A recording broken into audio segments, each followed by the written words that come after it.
Sickle cell is a disease that is quite widespread around the world according to history sources, which further show that it was first discovered after a test by Dr. Ernest Edward on a patient by the name Walter Clement in 1910, a first-year student in Chicago.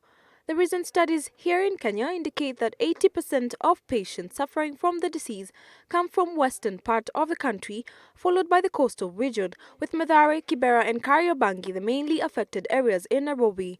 77% of these cases were reportedly to be below 15 years old. Many children are said to die undiagnosed, and more than 90% succumb before the age of 5.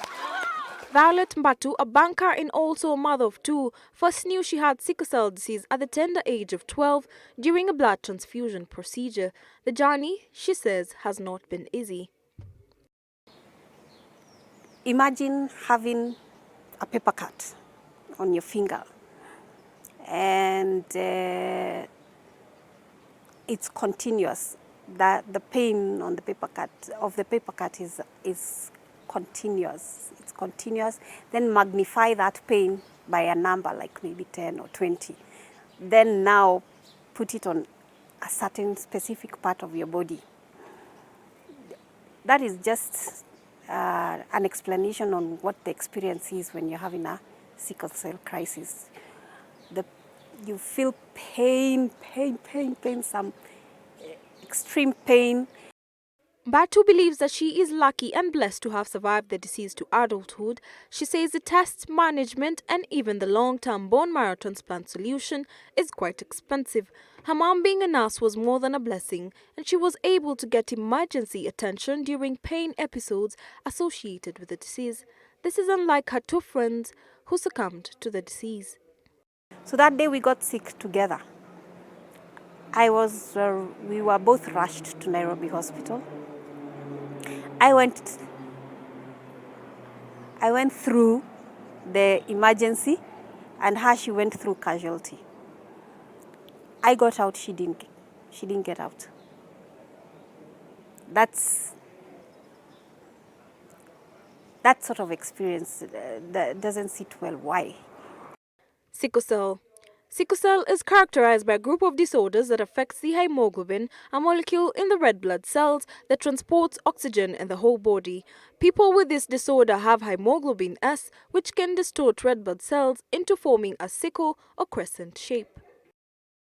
So sickle cell disease is a genetic disease, and this is over an evolution this has come on into populations. That's why you see certain areas have got a higher incidence, certain areas have got a lower incidence.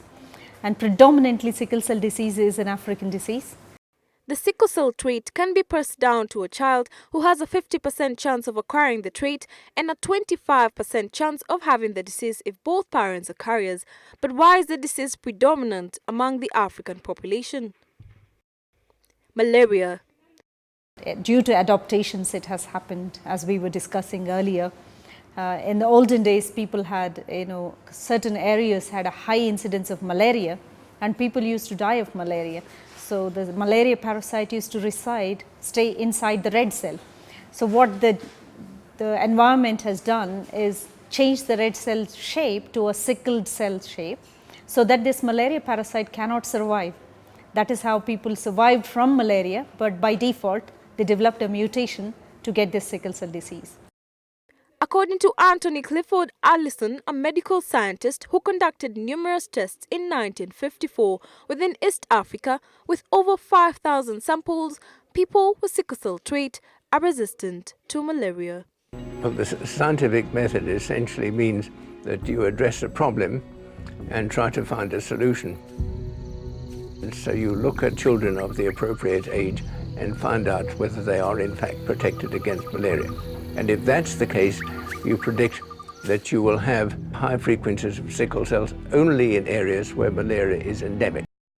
With the disease contributing to high mortality rates in the country, Dr. Lokiredi notes that bone marrow transplant for now remains a long-term solution and should be conducted at an early age. However, post-transplant, if they've had a child, they are cured of disease, but they were still carrying that gene, so it will still be transmitted.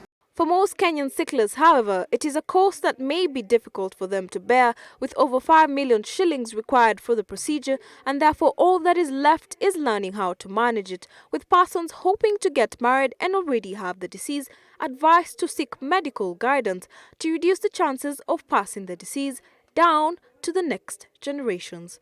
For Switch TV, I'm Njoki Merita.